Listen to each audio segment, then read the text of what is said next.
kinong mi khmat na layeng. PALAT Sanpo TYLLI ki kinhon jong ki static surveillance team bat ki flying squad labu habaro kawe ke East Khasi Hills district ban pintik na bakan omdon ke jing the pisa hakane ke jing jet nong mi khmat shakayeng dorbar thau an Lok Sabha ban 1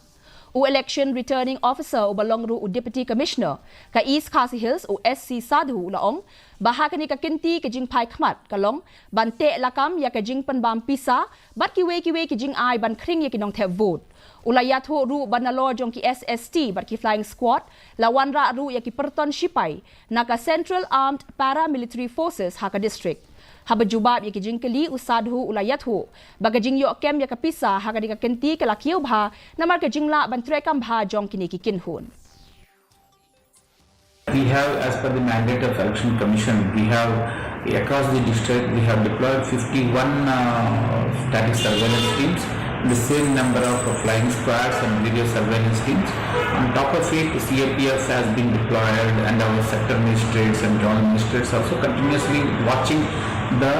money flow in these elections. As you all can see also that in comparison to previous election, the rate of seizures of liquor, cash seizures, drugs and narcotics seizures and other seizures have increased.